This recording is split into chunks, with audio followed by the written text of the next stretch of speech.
Bom dia para todos. A minha proposta do trabalho foi estudar a hipnose transpessoal como ferramenta complementar no tratamento do transtorno do pânico. Tá abaixo? Então, a proposta do estudo era verificar se as ferramentas da hipnose transpessoal podem causar eliminação ou até mesmo a redução dos sintomas do transtorno do pânico. Através de um estudo de casos dos clientes atendidos na Hipnose Clinic, que é a nossa clínica. E aí, eu coloquei aqui uma justificativa, né, que tem aumentado muito os casos de transtorno do pânico. Eu quis ser bem fidedigna ao trabalho, porque a ansiedade... eu tenho vários casos de ansiedade na clínica, mas eu trabalhei somente com os casos que estavam diagnosticados por médicos com transtorno do pânico. Então, assim, a ansiedade, como a nossa amiga já explicou, não vou me adentrar muito no tema, é um estado natural que todos nós sentimos. Tipo, você vai fazer uma apresentação, você fica um pouco nervosa, às vezes acelera a voz, como eu estou agora.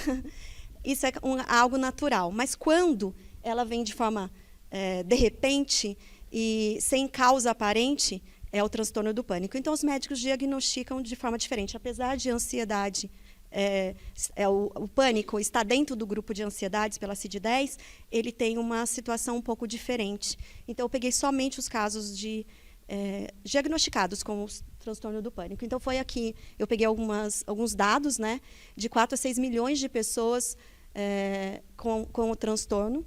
E também, eu achei um dado muito interessante, segundo o INSS, 11% dos afastamentos devido ao transtorno de ansiedade, no caso, o transtorno do pânico. Então, tem aumentado muito o afastamento de trabalho, porque tem aumentado muito o estresse, a ansiedade e o transtorno do pânico, que é algo totalmente limitante. E aí, a gente entendendo que a hipnose transpessoal ela é um método auxiliar no tratamento de diversas problemáticas do desequilíbrio do corpo e da mente, aí propôs-se esse estudo para verificar se realmente ela seria efetiva para trabalhar o transtorno do pânico. Uma explicação rápida o que seria, né, que eu já dei uma palhinha, seria: o transtorno do pânico é um distúrbio de ansiedade generalizada que se caracteriza por crises súbitas acompanhadas de um medo intenso e irracional de morte iminente, aparentemente sem fatores que o justifiquem, que é isso que a gente mencionou da diferença de uma ansiedade natural do ser humano. Mas, certamente, com consequências sérias, podendo levar o seu portador a se sentir-se incapaz. Indivíduos com transtorno do pânico geralmente têm uma série de episódios de extrema ansiedade, conhecidos como ataques do pânico. Esse evento pode durar alguns minutos, horas, e varia de ansiedade e de sintomas. Está dentro do CID, né, do CID-10, como eu mencionei, e também o transtorno do pânico, segundo o DSM, né, junto com o CID, está dentro dos transtornos de ansiedade. Aí, eu sabia que o Alex já ia explicar um pouquinho sobre hipnose transpessoal, eu só trouxe aqui a referência, como o Renato mencionou, são 18 escolas que classificam a hipnose, cada uma da sua forma, mas a que a gente segue e acredita, e que a gente percebeu, que é a forma como a gente trabalha, está dentro do... Vou dar uma explicaçãozinha rápida aqui. James Braid, ele designava a hipnose como um estado alterado de consciência, produzido por um conjunto de técnicas com finalidades terapêuticas. Braid comparou inicialmente o fenômeno com o sono e cunhou o termo hipnotismo devido ao deus grego hipnos. Isso já foi comentado, mas é uma definição. E uma que eu gosto mais ainda, Charles Tart considerou que uma pessoa, quando hipnotizada, entra em um estado alterado de consciência. Tart definiu um estado alterado de consciência, EAC, como aquele em que o indivíduo claramente sente um salto qualitativo nos seus padrões de funcionamento mental. Aqui uma frase dele: toda hipnose é auto-hipnose e ninguém pode ser hipnotizado contra a sua vontade. O hipnotizador é um mero instrutor que ensina as pessoas a trabalhar em seus estados alterados de consciência. É o que descreve Tart no seu artigo. Então, a hipnose transpessoal parte desses elementos. Hipnose transpessoal é um método terapêutico integrativo que utiliza bases da hipnose, PNL, junto com a fundamentação teórica da psicologia transpessoal. Uma abordagem que leva o cliente a um estado alterado de consciência, como já foi abordado aqui, para alcançar um nível mais profundo da consciência na mente superconsciente. Hipnose transpessoal busca descobrir e equilibrar as necessidades que não estão sendo atendidas e que causam desequilíbrio, seja a necessidade de segurança, estima, amor, pertencimento ou necessidade transpessoal, como missão, propósito, sentido para a vida e espiritualidade. Então, a gente parte desse princípio de trabalhar essas questões com os nossos clientes quando eles chegam à clínica, e é isso que a gente tem percebido quando chega com transtorno do pânico. Trabalhando essas questões, é minimizado os sintomas. E aqui, só para ser bem rápida, a hipnose transpessoal é uma abordagem transpessoal, e a mente superconsciente está dentro dos nossos pensamentos, que a gente caracteriza como sendo o nosso eu superior, a parte mais sábia que existe em cada um de nós, que sabe a resposta para os dilemas que nós estamos passando. E uma definição mais consistente, a mente superconsciente é a mente de Deus dentro de cada homem, o reino das ideias perfeitas. A gente acredita que, com base no nosso estudo de psicologia transpessoal, que existe dentro de nós uma unidade que nós denominamos como eu superior, que se conecta com as nossas necessidades, que quando a gente está em transe, a gente consegue acessar, entender aquilo que nos falta, o que eu preciso verificar daquela situação, como eu ressignifico aquela situação para eu conseguir olhar para frente. E é dessa forma que a gente entende que funciona o ser quando ele está em estado de transe, em estado alterado de consciência. A hipnose transpessoal trabalha buscando dentro da própria consciência as possíveis causas para determinadas sensações e emoções que afloram em sentimentos, dores emocionais e até mesmo somatização no corpo físico. Como uma pesquisa interna busca entender e descobrir o que está disfuncional e que precisa ser solucionado. Uma abordagem hipnose transpessoal é trabalhar do perdão, auto-perdão, entendimento, aceitação. E o grande diferencial é a sua atuação nas necessidades transpessoais, que vão além das necessidades básicas, são elas espiritualidade, missão, propósito, sentido e autoconhecimento. Pode mudar, Silvia. E a técnica utilizada é uma técnica que nós denominamos como regressão integrativa, desenvolvida no método hipnose transpessoal, que leva a pessoa a um estado alterado de consciência e tem o objetivo de buscar as possíveis causas emocionais que podem ter dado origem ao desequilíbrio atual e que desencadeia a sensação e emoção e os sintomas disfuncionais. Essa técnica permite, através de uma conversa, identificar essa emoção no cliente e, após identificada, promove-se a indução, que o Alex mencionou um pouco, e dá a sugestão para chegar à possível causa, que na mente do cliente está registrado como sendo a cena que deu origem àquela disfunção que está causando o transtorno do pânico. Após encontrado, é ressignificado. Como? Com os elementos do próprio cliente, acreditando que ele tem a sabedoria dentro dele para solucionar aquilo que ele está vivenciando.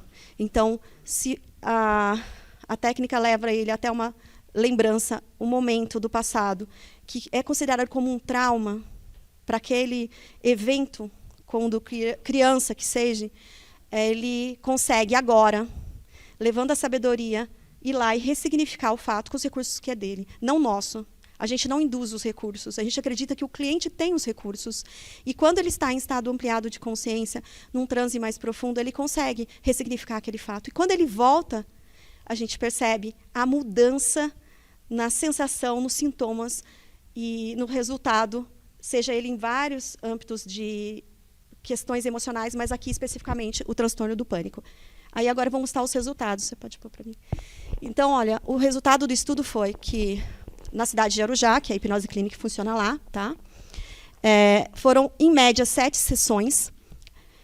A técnica utilizada é regressão integrativa. E conforme o formulário de pesquisa, porque eu fiz um formulário de pesquisa, após algum tempo do cliente ter terminado o processo, eu encaminhei o resultado, um formulário de pesquisa para acolher esse resultado. Então, isso tudo tem comprovado. Tá? Então, eu trouxe só um parâmetro aqui que não faz parte, mas só para vocês entenderem, que eu comentei no início.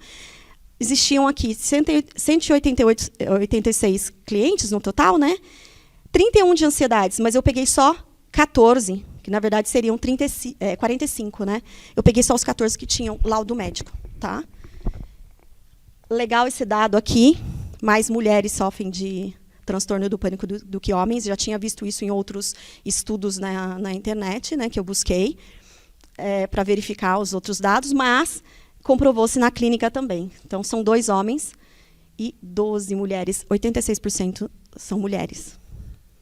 Aqui eu fiz assim, foram apurados a quantidade total de sintomas do transtorno do pânico no início e no final do processo. Então, tremor e calafrios, existiam 13 dos clientes com essa situação, no final ficou 0. Aceleração cardíaca, 13, zerou. Desmaios, 2, zerou. Suor excessivo, de 8, ficou apenas 1. Dor no peito, de 8, zerou. Medo de morrer, de 9, zerou. Náuseas e dor abdominal, de 5, só apenas 1. Dormência e formigamento, de 7, zerou. Tontura e desmaios, de 6, apenas 2. E desrealização, de 9, 1. Despersonalização, de 8, 0. Medo de perder o controle, de 12, 1. E nenhum dos sintomas, 9 dos clientes terminaram o processo com nenhum dos sintomas. Aqui eu mostro no gráfico, que está aqui os vermelhinhos, né, que a gente pode ver no início do processo, e o verde no final, que fica mais nítido assim, para a gente entender qual foi o resultado e a melhora. Aqui eu já fiz um outro tipo de análise por cliente. Tá? Então, aqui eu não pus o nome, só a inicial, para entendimento. Então, aqui, o primeiro cliente ele chegou com 11 sintomas e saiu apenas com 1. Ele teve uma melhora de 91%. O segundo, com 8, saiu com 2. O terceiro, 7, 0. Aqui, o BR, aqui, ó, 5, 1. O CL, 2, com 0. O DG, 9, com 0.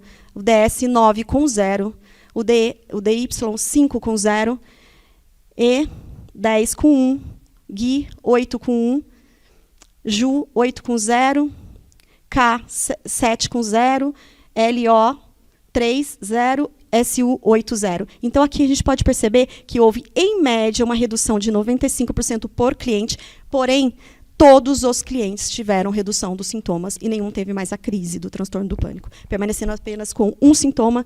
E no caso de um, que é esse AM, ele permaneceu com 2 sintomas, mas a gente pode ver no gráfico aqui, a redução foi em 100% dos clientes. E aqui eu trouxe, porque eu fiz também na pesquisa, uma pergunta do estado emocional. Né? Como a gente trabalha as questões emocionais, a gente sabe que o cliente chega abalado emocionalmente quando vem para a clínica. Então, eu fiz a pergunta como ele se sentia numa escala de 1, péssimo, e 10, excelente, quando ele chegou na clínica e como ele se sentia quando ele saiu do processo terapêutico, no âmbito geral. E aqui o resultado que a gente vê, a maioria chegando com o estado emocional 1, alguns com 4, 8, mas o resultado ali eu passei em percentual. Alguns saindo 100%, outros 90%, alguns 70%, no estado emocional. E o resultado, a média, foi de 81% de melhora no estado emocional após o processo terapêutico. E aqui eu fiz uma pergunta de estado de satisfação, né? Satisfação do processo. Como que você se sente após ter passado pelo processo? Como você chegou à sua expectativa pelo processo e como você sai depois de terminar. E aqui foi de 100% satisfeitos. E então, a conclusão do meu trabalho é: eu apurei que, com um trabalho científico após o processo terapêutico, houve redução de 100% dos sintomas, ocorreu uma redução em média de 95% dos sintomas por cliente, a média. Foi solicitado que classificasse também na escala, né, como eu mencionei, de 1 a 10, como se sentiam antes e após, e o resultado foi de 81% dos clientes se sentiram mais aliviados com o processo, e todos os participantes relataram que 100% satisfeitos. Né? Então, com base nesse estudo de casos, concluí que a abordagem utilizada apresentou resultados satisfatórios, o que leva a crer que a técnica de regressão integrativa do método da hipnose transpessoal tem bases e parâmetros para ser considerada uma ferramenta complementar e auxiliar no tratamento do transtorno do pânico.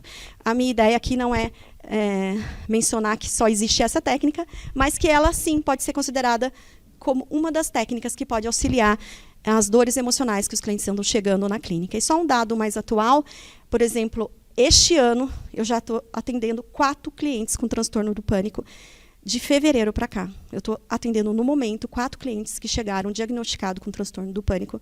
Então, assim, eu acho que é algo que a gente precisa olhar, porque tem aumentado muito o número de clientes com essa situação e chegando no nosso consultório a todos os dias. Então, é isso. Gratidão.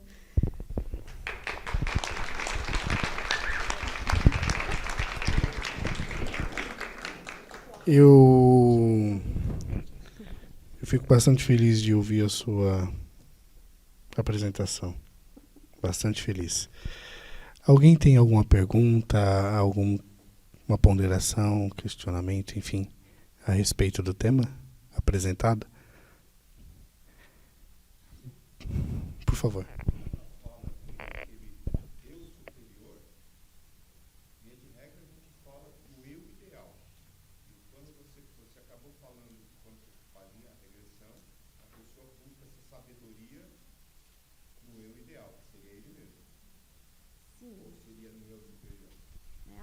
Vamos lá, peraí. Boa pergunta, né? É assim, a pessoa busca essa sabedoria dentro dela, mas também conectada, é que assim, tem uma parte da técnica que a gente se conecta com o nosso eu superior, que é essa parte divina que existe em cada um de nós, que seria essa consciência ligada ao universo, que cada um vai chamar do nome que quiser, né? Consciência cósmica, universal, que é onde a gente trabalha missão, propósito, a gente tem um entendimento do para quê daquela situação traumática, o que ela me trouxe de aprendizado, de não olhar só para o fato. Vou dar um exemplinho, tá? Assim, meu pai não me deu o amor que eu precisava, tá? Entender aquela situação de uma outra forma, mais ampla, de um conceito mais amplo da situação, para que eu possa ressignificar, não só com meus conceitos do meu eu, mas também de uma consciência maior do universo. Não sei se... Então, existem as duas questões dentro do processo de ressignificação. Aonde a gente acessa esse eu seria na parte de ressignificação. Tanto o eu menor, que é a minha dor, o meu trauma e as minhas respostas, porque ali eu sei o que eu preciso, aí está dentro do meu menor, né, do meu ego, eu sei o que eu precisava ali. Eu precisava ser acolhido, por exemplo. E aí tem o meu eu maior, que eu entendo que meu pai deu aquilo que ele podia e os recursos que ele tinha para dar, que o universo me colocou naquela situação, porque algo eu preciso aprender com aquilo. E aí eu vou tirando sabedorias que eu vou compreendendo aquela situação de uma outra forma e automaticamente eu ressignifico e saio sem a dor emocional da cena. Seria mais ou menos... Deu para... Eu achei extremamente relevante sua pergunta e assim, a resposta é ótima, mas eu acho que cabe uma consideração para a gente refletir que tem a ver com um pedaço da pergunta que o nosso colega fez ali a respeito da regressão para o Cleverson, né? Que é o dado de que nós somos seres de crença. Nós somos crentes, todos. A gente acredita em algo. Ainda que a gente afirme que não acredite em nada, é uma crença de que você não acredita em nada, né? Então, o fato é que, sendo seres crentes, a gente sempre acredita em alguma coisa. Independente da nossa crença, e independente do fato de eu acreditar no acesso a um elemento transpessoal, o fato é que há um movimento no cérebro, que alguns podem dizer, mas é só interno, é só uma forma do subconsciente, ou inconsciente, ou pré-consciente, dependendo da linha teórica, terapêutica, de apresentar esse conteúdo de forma consciente, né? E trazendo esse conteúdo de forma consciente, gerar aí um tratamento, né? Para essas linhas, para algumas delas, uma boa parte delas, só para a gente deixar isso registrado, principalmente aquelas de maior fundamento psicanalítico, né? Embora a gente saiba que existem diversas psicanálises, né? Não só existe uma psicanálise, mas enfim. Mas para essas que estão fundamentadas na teoria freudiana, a gente sabe que este pré-consciente, que guarda aí diversos conteúdos, muitas vezes ele funciona como uma panela de pressão. Essa expressão é do professor Antônio Carreiro. O professor Antônio Carreiro, que tem um estudo muito relevante sobre hipnose e tal, né? Tem alguns livros escritos sobre hipnose, e ele propõe dessa forma uma metáfora boa. É uma panela de pressão. Essa panela de pressão, ela começa a apitar, né? E esse apito é o sintoma que o sujeito tem na vida. Quando eu submeto o sujeito a um processo hipnótico, ao transe hipnótico, no transe é como se eu abrisse a panela de pressão. Então, quando eu abro essa panela de pressão, aquele conteúdo que está lá guardado no pré-consciente, no inconsciente ou no subconsciente, depende da linha, esse conteúdo, ele sai. Né? Essa pressão, ela sai. Pode ser através de extrusão de neurose, que vai dar nas convulsões mesméricas, nas placas vermelhas do corpo, e toda aquela sintomatologia que nós todos sabemos aí, quem é da área, quem estudou hipnose. E ao sair do transe, eu tampo novamente a panela, mas como eu já destampei, essa panela agora está sem pressão e, portanto, para de apitar. E por isso o sintoma deixa de existir. Mas daí decorre também uma outra questão, e que é uma pergunta que eu quero fazer. Não podia faltar. Podia faltar. Porque muita gente da área terapêutica, em especial alguns opositores da hipnose, e especificamente da hipnose clínica, propõem, mas hipnose só trata sintoma. Né? Ele não vai à causa. Né? Hipnose, eu só consigo lá, retiro lá o sintoma. E eventualmente pode ocorrer a transferência, né? E volta aí o sintoma de uma outra maneira, reelaborado, enfim. E aí? Pergunto para você, por conta da sua prática clínica, como é que tem sido em relação aos seus pacientes que foram tratados com a hipnose transpessoal, nesse método, nesses gráficos que ficaram maravilhosos. Assim, parênteses aqui, né? Eu fiz aqui uma consideração, uma ponderação sobre o positivismo lógico, né? Que trata a ciência dessa maneira, mas não é à toa que ele também se estabeleceu, né? É poderoso quando você começa a ver a pesquisa, número, gráfico, dado concreto, né? A gente fica, enfim, submetido a isso também, né? Então ele tem também o seu lado positivo, né? Sem querer fazer trocadilho. Mas a questão é, como que na sua experiência prática aí na clínica, como você vê essa questão do tratamento e não só da retirada dos sintomas, mas também do tratamento das causas? Eu vou explicar um pouquinho, até se puder, depois eu posso até ler um dos depoimentos que eu fiz o quê? No final da minha pesquisa, eu pedi para os clientes que foram avaliados se eles queriam deixar algum relato do que podia ser melhorado e como eles estavam se sentindo, qualquer relato. E eu tenho até as respostas ali. E, inclusive, uma das clientes, ela foi atendida no final de 2017, início de 2018, que terminou o processo dela. E ela já sofria de transtorno do pânico há 8 anos.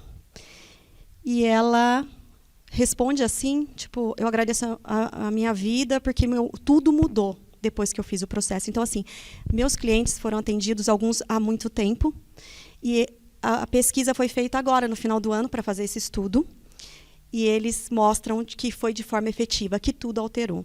Então, assim, isso é um dado que eu estou falando real, né? Eu tenho aqui, depois se vocês quiserem ler, porque não vai dar tempo de eu ler a resposta de cada um dos clientes e como se tratou cada situação. Mas eu vou contar um pedacinho. Uma das clientes que... Um minuto, gente.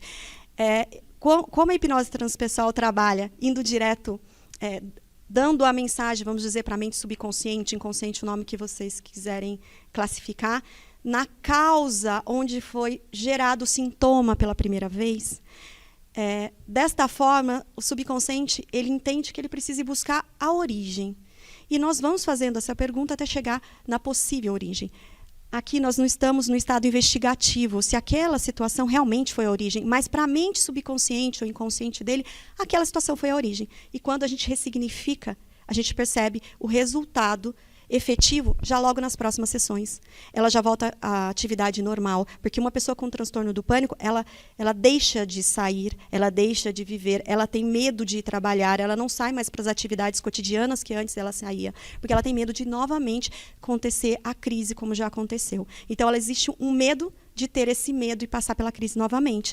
Então, quando a gente trabalha essas questões, ela realmente volta a viver, ela volta a fazer tudo aquilo que ela fazia anteriormente. A vida dela volta ao normal. E aí eu digo que, quando, por exemplo, eu vou dar o exemplo de uma das clientes, que eu fui numa das cenas, e ela tinha terminado um relacionamento, fazia 6 meses, e ela já tinha depressão, ela teve um distúrbio num outro término de relacionamento, um pouquinho de depressão, e teve a primeira crise. Aí passou, tomou remédio, cessou. Começou um novo relacionamento, quando terminou, veio novamente. Então, na mente dela, quando ela teve a crise, foi na porta do trem, que ela mora ali em Mogi, e aí ela achou que a crise estava relacionada ao fato do término do relacionamento e um medo ali na porta do trem. Quando a gente foi trabalhar as questões, veio uma cena quando ela era pequena, por exemplo. Ela tinha uma faixa de uns 2 aninhos, e ela estava com os irmãozinhos brincando no quarto, e veio... eles colocaram um instrumento musical nela e ela ficou travada dentro do instrumento e eles não conseguiam tirar. E aí ela entrou em pânico, e todos eles, até a mãe chegar e tirar. Ali gerou, na mente inconsciente dela, na hora ela percebeu, gente, foi ali a primeira cena que eu tive medo e pavor de morrer, porque na mente dela, pequenininha, ali ela não ia conseguir sair. E quando ressignificou esse fato, ela falou, não acredito quando mudou. Eu tenho até depoimento dela em vídeo. Ela dá um sorrisão lindo, assim, ela chegou, vocês precisavam de ver a fisionomia, como ela chegou, né? Inclusive, a irmã dela, esses dias, pôs um depoimento no Google maravilhoso, falou, nossa, eu só tenho a agradecer a Patrícia pela transformação, porque quando a gente vê um irmão da gente se afundando, tanta dor, e quando a gente vê ele, como ele está vivendo agora, né, ela é dentista, e não estava conseguindo nem ir trabalhar e atender os clientes, de tanto que ela estava sofrendo com o transtorno. Então, assim, eu entendo que pode ter situações da hipnose que realmente trabalham em sintomas, mas eu, pela minha prática clínica, da forma que eu gosto de trabalhar com meus clientes, com o amor e o carinho que eu trato cada um deles, eu busco resolver, e não só isso, outras situações que a pessoa precisa resolver, relacionamento, se posicionar, autoestima, amor próprio, missão, valores, propósito de vida, o porquê que eu passei por tudo isso, aonde isso tudo quer me levar. Então, é trabalhado várias questões que o CEISA integral, que é a forma que eu acredito, e tanto que eu tenho os relatos e depoimentos de cada um deles, para poder comprovar que é assim que ele sai se sentindo.